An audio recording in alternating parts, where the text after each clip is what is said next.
नमस्कार दोस्तों, स्वागत है आपका एक और इंटरेस्टिंग वीडियो में। साल 1854 में जब इंडिया ब्रिटिश कॉलोनियल रूल के अंडर था, तब के गवर्नर जनरल लॉर्ड डलहौजी ने एक 15 साल के बच्चे को पंजाब से इंग्लैंड भेजा। लॉर्ड डलहौजी का मानना था कि इस बच्चे की मां एक थ्रेट है और उनका कैरेक्टर अच्छा नहीं है, इसलिए इसे मां से जुदा करना बहुत जरूरी है। इंग्लैंड में जाकर ये बच्चा क्रिश्चियनिटी में कन्वर्ट हो जाता है और क्वीन विक्टोरिया के बेटे एडवर्ड दी सेवंथ के साथ इसकी अच्छी दोस्ती होती है। इस बच्चे की जिम्मेदारी ब्रिटिश क्राउन को दे दी जाती है और साथ में इसे एक एनुअल स्टाइपेंड दिया जाता है 50,000 पाउंड्स का। आज के दिन अगर आप इसे इन्फ्लेशन से एडजस्ट करोगे तो इसकी कीमत होगी 65 करोड़ रुपए पर ईयर। असल में बात क्या है दोस्तों, ये लड़का कोई ऑर्डिनरी इंसान नहीं था।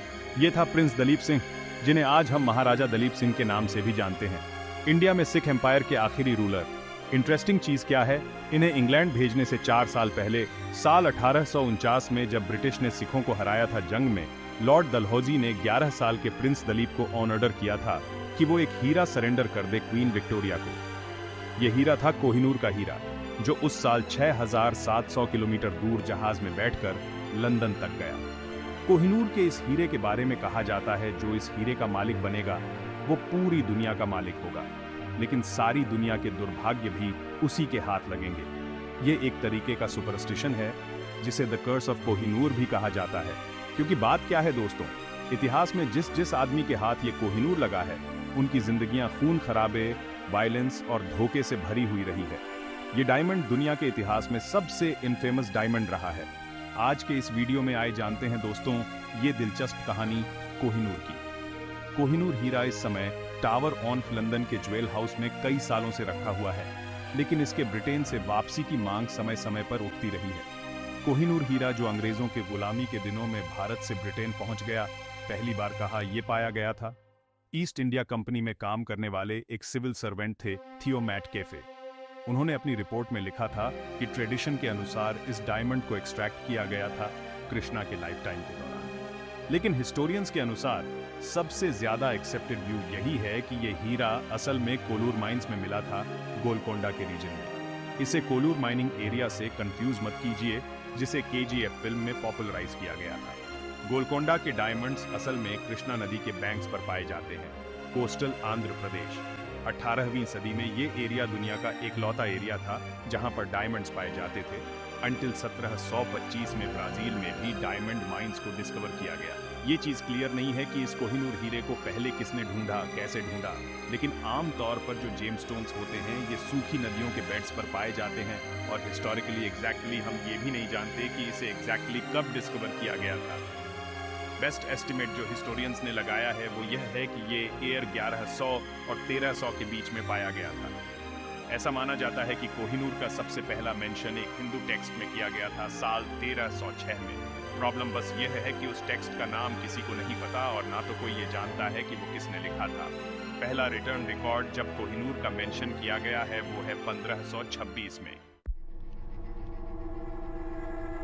पहले मुगल बादशाह जहीर उद्दीन बाबर जब इंडिया आए थे साल 1526 में, तो उन्होंने अपने बाबरनामा में ये लिखा था कि एक ऐसा हीरा था जिसकी कीमत आधे दुनिया का डेली एक्सपेंस है। ऐसा माना जाता है कि इन्होंने एक कोहिनूर हीरा एज अ प्राइज जीता जब इन्होंने एक जंग जीती थी। दूसरी बार कोहिनूर का मेंशन किया जाता है शाहजहां के द्वारा साल 1628 में, जब वो अपने फेमस पीकॉक थ्रोन को कमीशन करते हैं। इस थ्रोन को बनने में 7 साल लगे थे और ये ताजमहल से 4 गुना ज्यादा कॉस्टली था। इस थ्रोन को बनाने में काफी प्रेशियस स्टोन्स और जेम्स का इस्तेमाल किया जाता है, लेकिन सबसे ज्यादा कीमती जो जेम्स थे उनमें से एक था कोहिनूर डायमंड और दूसरा था रेड क्लर्ड तैमूर रूबी। एक इंटरेस्टिंग फैक्ट यहाँ पर मुगलों के लिए कोहिनूर एक्चुअली में सबसे कीमती पत्थर नहीं था। मुगल टीमूर रूबी को प्रेफर करते थे, वो उनके लिए सबसे ज्यादा वैल्यूएबल स्टोन्स था, क्योंकि मुगलों को ये ब्राइटली कलर्ड स्टोन्स ज्यादा पसंद आते थे जो रंग भी रंगे होते थे। दूसरी तरफ हिंदू और सिख राजा जो थे वो डायमंड्स को ज्यादा प्रेफर करते थे। एक पर्सनल प्रेफरेंस यहाँ पर कह सकते हैं, लेकिन इसके बावजूद भी कोहिनूर को पीकॉक थ्रोन में काफी बड़ी जगह दी गई, पीकॉक की आंख पर लगाई गई। पर अभी तक इस हीरे का नाम वैसे कोहिनूर नहीं पड़ा था। करीब 100 सालों बाद मुगलों के अंडर दिल्ली एक्चुअली में दुनिया की वन ऑफ द वेल्थीएस्ट सिटीज बन चुकी थी। 2 मिलियन लोग रहते थे यहाँ पर, जो कि लंदन और पेरिस को कंबाइन भी कर लो उससे भी ज्यादा पॉपुलेशन थी। लेकिन इस पॉइंट ऑफ टाइम तक मुगल एम्पायर कमजोर पड़ चुका था। दिल्ली में मौजूद इतनी दौलत को देखकर पर्शिया के नादिर शाह आकर्षित होते हैं। साल 1739 में नादिर शाह दिल्ली पर इन्वेजन करते हैं और मोहम्मद शाह को डिफीट कर देते हैं। मोहम्मद शाह 15वें मुगल एम्पायर थे, ग्रेट ग्रैंडसन थे औरंगजेब। नादिर शाह दिल्ली छोड़कर भागता है, बहुत सारा खजाना लेकर अपने साथ। 700 हाथी, 4000 ऊंट और 12000 घोड़ों की जरूरत पड़ी थी इतने खजाने को कैरी करने के लिए। इस सारे खजाने में कोहिनूर का हीरा भी होता है। यहाँ पर एक कॉमन बिलीफ है कि नादिर शाह को टिप मिलती है मुगल एम्पायर में काम करने वाले एक ऑफिशियल से कि मोहम्मद शाह ने कोहिनूर हीरे को अपने टर्बन में छुपा कर रखा था। एक पुराना वॉर कस्टम था टर्बन्स एक्सचेंज करने का। तो जब नादिर शाह प्रपोज करते हैं कि यहाँ पर टर्बन्स को इधर से उधर एक्सचेंज किया जाए, तब वो कोहिनूर का हीरा जमीन पर गिरता है और रोशनी में इतनी तेज चमकता है कि नादिर शाह के मुंह से निकलते हैं शब्द कोहिनूर। इन शब्दों का मतलब होता है माउंटेन ऑफ लाइट, रोशनी की एक पहाड़ी, और ऐसे इस डायमंड का नाम पड़ता है। लेकिन नादिर शाह के जो फाइनेंशियल ऑफिसर थे उस वक्त, उन्होंने एक किताब लिखी थी, तारीख है आलम आराए नादिरी। इस किताब में जो लिखा गया है उससे हमें एक रिटन रिकॉर्ड मिलता है कि कोहिनूर एक्चुअली में पीकॉक थ्रोन के सिर पर ही लगा हुआ था।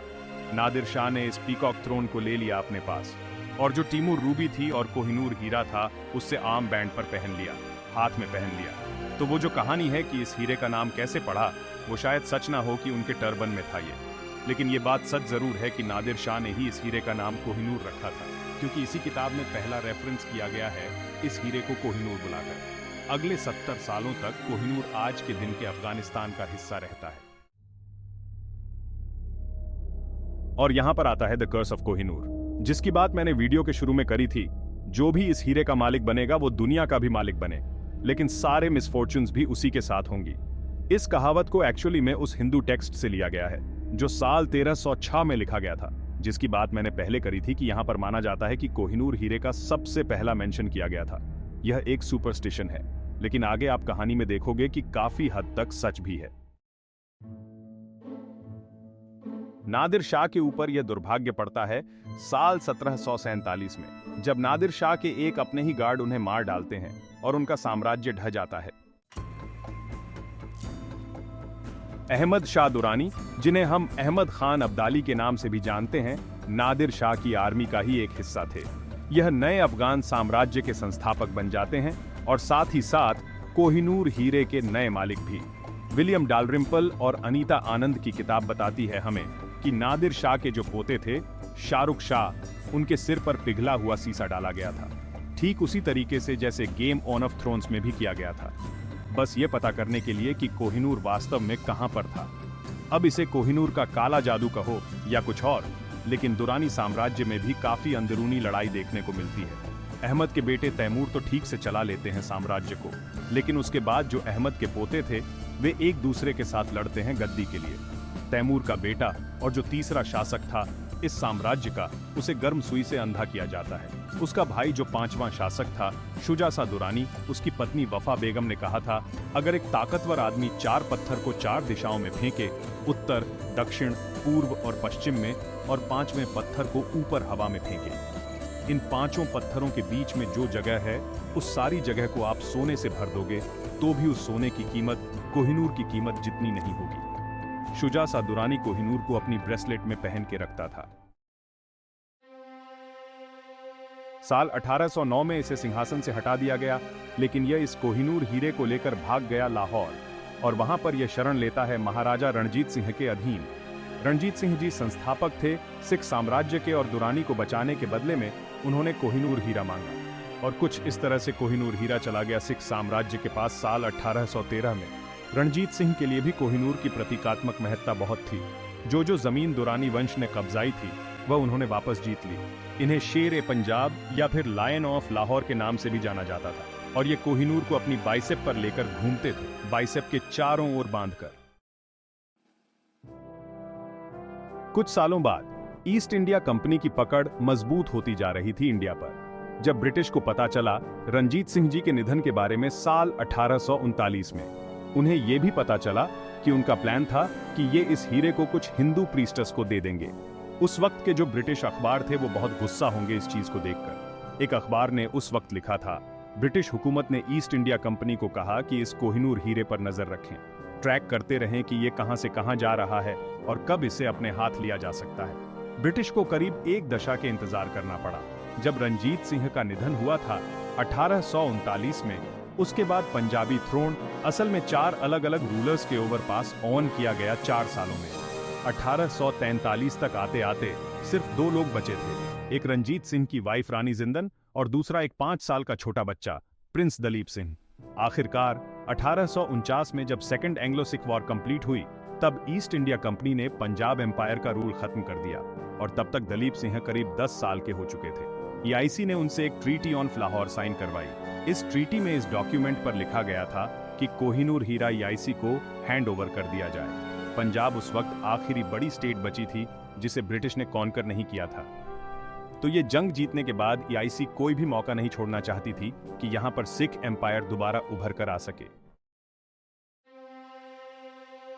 इसी रीजन से इन्होंने जिंदन को जेल में डाल दिया और जो इकलौता दूसरा मेंबर था फैमिली का, उसे जहाज में बिठा के लंदन भेज दिया और क्रिश्चियनिटी में कन्वर्ट करा दिया। इसी चीज की बात मैंने वीडियो के शुरू में करी थी। दलीप सिंह जब सिर्फ 15 साल के थे, साल 1854 में उन्हें लंदन भेज दिया गया। जुलाई 1854 में जब दलीप सिंह की बकिंगम पैलेस में एक पेंटिंग बन रही होती है, तब क्वीन विक्टोरिया उन्हें मौका देती है कोहिनूर को दोबारा से देखने का। वो इसे हाथ में पकड़ते हैं और कहा जाता है कि इनके मुंह से जो शब्द निकले थे वो ये थे, दलीप सिंह अपनी जिंदगी के आखिरी कुछ सालों में जाकर इंग्लैंड के खिलाफ विद्रोह जरूर करते हैं, कोशिश करते हैं इंडिया जाने के, लेकिन ब्रिटिश उन्हें रोक देते हैं। जर्मन से मदद इकट्ठी करने की कोशिश करते हैं, लेकिन अनफॉर्चुनेटली अनसक्सेसफुल रहते हैं। कहा जाता है बहुत ही निराशाजनक तरीके से उनका देहांत होता है।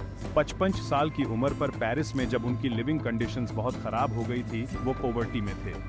दूसरी तरफ कोहिनूर बन जाता है क्वीन विक्टोरिया की एक स्पेशल पोजेशन।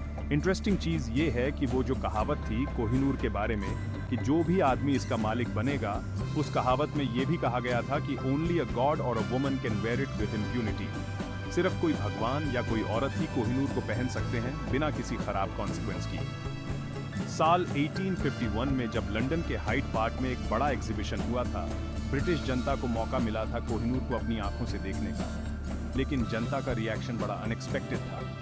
लोगों ने कहा कि ये क्या है, इस इतने से पत्थर के पीछे लोग पागल हुए पड़े। लोगों को यकीन नहीं हुआ कि ये वही कोहिनूर ही रहा है जिसके पीछे लोगों ने एक दूसरे को मार डाला। यहाँ उनकी आंखों के सामने ये सिर्फ एक ग्लास का पीस जैसा लग रहा है, ऐसा लग रहा है सिर्फ कोई आम कांच का टुकड़ा हो। ये चीज द टाइम्स अखबार ने लिखी थी जून 1851 में। जनता के इस डिसअपॉइंटिंग रिएक्शन को देखकर क्वीन विक्टोरिया के जो हस्बैंड थे प्रिंस अल्बर्ट, वो कोहिनूर की दोबारा से रिकटिंग और पॉलिशिंग करवाते हैं साल 1852 में, ताकि कोहिनूर से लाइट और अच्छे तरीके से रिफ्रैक्ट हो और चमकने लगे। थे ये चाह रहे थे कि लोग इससे देखकर और ज्यादा आकर्षित हों इससे, लेकिन इस प्रोसेस की वजह से कोहिनूर ने अपना 40% वजन लूज कर दिया। 186 कैरेट्स का था ये पहले, और दोबारा से पॉलिश करवाने के बाद, कटिंग करवाने के बाद ये सिर्फ 105.6 कैरेट्स का रह गया। आज के दिन कोहिनूर हीरे के जो डिमेंशंस हैं वो है 3.6 सेंटीमीटर x 3.2 x 1.3 सेंटीमीटर। तो मतलब एक मुर्गी का अंडा जितना बड़ा होता है उतना ही बड़ा कोहिनूर। अपनी कहानी में आगे बढ़ते हुए जब ब्रिटिश के हाथ कोहिनूर लगा तो इन्हें भी बड़ा डर था, द कर्स ऑफ कोहिनूर। तो आने वाले टाइम में जितनी भी ब्रिटिश रॉयल फैमिलीज थी, उन्होंने डिसाइड किया कि ये कोहिनूर का मालिक हम किसी आदमी को नहीं बनाएंगे। हमारे जो भी राजा महाराजा होंगे उनकी पत्नी को हम मालिक बनाएंगे कोहिनूर का। तो इसी तरह से आने वाले सालों में जब जब ब्रिटिश थ्रोन को पास ऑन किया जाता, कोहिनूर हमेशा राजा महाराजा की पत्नी के पास जाता। इवेंचुअली ये क्राउन ज्यूल्स का एक पार्ट बन गया। पहले क्वीन अलेक्जेंड्रा के क्राउन में गया ये, उसके बाद क्वीन मैरी के क्राउन में गया, और फाइनली फिर साल 1937 में ये उस क्राउन में गया जिसे आज के दिन जो क्वीन है इंग्लैंड की, उनकी मदर ने पहना था। क्वीन की मदर का फ्यूनरल हुआ साल 2002 में, और तब आखिरी बार पब्लिकली हमें ये क्राउन देखने को मिला। आज के दिन ये क्राउन और ये कोहिनूर दोनों आपको मिलेंगे टावर ऑफ लंदन के अंदर, जो वाटरलू बैरिक्स हैं उसके अंदर एक झूल हाउस है, वहां पर इन्हें रखा गया है। तो देखा जाए पिछले 800 सालों में ब्रिटिश मुनारकी सबसे लंबे समय के लिए कोहिनूर की मालिक रही। 173 ईयर्स इनके पास रहा। कोई आज के दिन बहुत से इंडियंस कोहिनूर को लेकर इमोशनल फील करते हैं। शशि थरूर की ये 2015 वाली ऑक्सफोर्ड यूनियन स्पीच काफी फेमस हो रही थी। इनकी आर्ग्यूमेंट्स को इन्होंने बताया कि इंडिया ने कितनी इकोनॉमिक प्रॉस्पेरिटी और पोटेंशियल लूज करी ब्रिटिश कॉलोनियलिज्म के हाथों, और कोहिनूर इसी ब्रिटिश कॉलोनियलिज्म का एक सिंबल है। सवाल ये उठता है कि क्या कोहिनूर हीरे को ब्रिटिश ने इंडिया से चुराया है, या फिर ये एक तोहफा था जो डील कंप्लीट करने के लिए वैसे भी देना ही था। शशि थरूर की 2015 वाली स्पीच के एक साल बाद 2016 में सुप्रीम कोर्ट में एक पेटिशन फाइल करी गई थी एक एनजीओ के द्वारा। उस पेटिशन ने कहा कि सरकार को इस कोहिनूर हीरे को वापस लाना चाहिए, डिमांड करनी चाहिए इंडियन गवर्नमेंट को, ब्रिटिश गवर्नमेंट से कि ये हीरा वापस करे। लेकिन रंजीत कुमार जो सरकार को रिप्रेजेंट कर रहे थे, कोर्ट में उन्होंने कहा कि ये हीरा एक्चुअली में लाहौर ट्रीटी का एक हिस्सा था। इसे ना तो चुराया गया है, ना ही जबरदस्ती लिया गया है, और वापस लेने की इसे कोशिश करना बेकार है। बाद में आर्कियोलॉजिकल सर्वे ऑफ इंडिया ने सरकार की तरफ से कहा कि हम पूरी कोशिश करेंगी कोहिनूर को वापस लाने की फ्रेंडली तरीकों से। ये कहा गया कि मिस्टर कुमार ने जो कहा था वो एक्चुअली में सरकार के व्यूज को रिप्रेजेंट नहीं करता, लेकिन लीगली देखा जाए तो कोई ग्राउंड्स यहाँ पर मौजूद नहीं है कोहिनूर को वापस लाने के।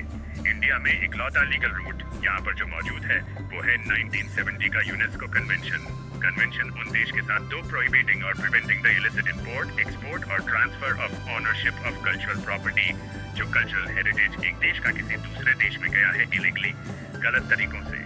लेकिन इस कन्वेंशन के साथ दो प्रॉब्लम्स हैं। पहली प्रॉब्लम तो यह है कि इसे रेट्रोस्पेक्टिवली अप्लाई नहीं किया जा सकता। साल 1970 के पहले जो हुआ है उसे वापस देना जरूरी नहीं है।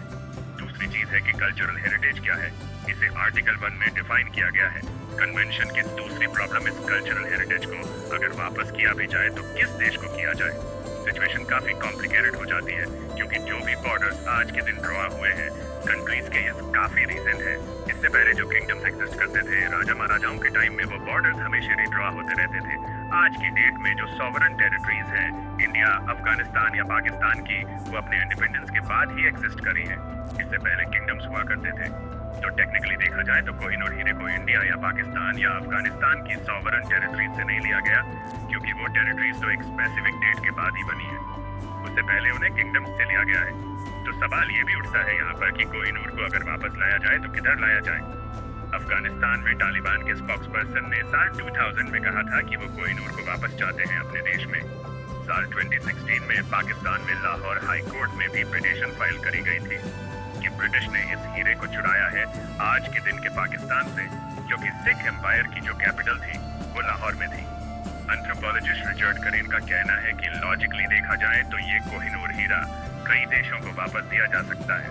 अफगानिस्तान, पाकिस्तान, इंडिया और इवन ईरान भी राइटफुली क्लेम कर सकता है इस हीरे की ऑनरशिप, क्योंकि उस जमाने में एक दूसरे से लूटना बड़ी आम चीज हुआ करती थी। लेकिन उस जमाने में इनमें से कोई भी देश एग्जिस्ट नहीं करता था, हालांकि जियोग्राफिकली इनकी रीजंस एग्जिस्ट करते थे। इसे बाकी चीजों से अलग रखना चाहिए जो कल्चरल हेरिटेज मान लो नाजीज के टाइम में चुराया गया, जहां पर बड़ा क्लियर है कि किस देश से चुराया है, जब वो देश ऑलरेडी एग्जिस्ट करते थे। इमोशनली भी रिचर्ड करेन का कहना है कि हमें कोहिनूर की कहानी को अब बस हमेशा के लिए छोड़ देना चाहिए। जो भी इसका काला इतिहास रहा है, पीछे वापस से उभर कर ना आए, वो उसे अभी अपनी फाइनल रेस्टिंग प्लेस पर सो जाने दो। यहाँ पर आपकी क्या राय है दोस्तों? नीचे कमेंट्स में लिख कर बताएं आपको क्या लगता है कि क्या कोहिनूर को वापस लाने की कोशिश करनी चाहिए या वहीं पर छोड़ देना चाहिए। मिलते हैं फिर अगले वीडियो में दोस्तों। बहुत बहुत धन्यवाद। अगर आपको ये वीडियो पसंद आई है तो इसको लाइक करें और सब्सक्राइब करें हमारे चैनल देसी टॉक्सिक को।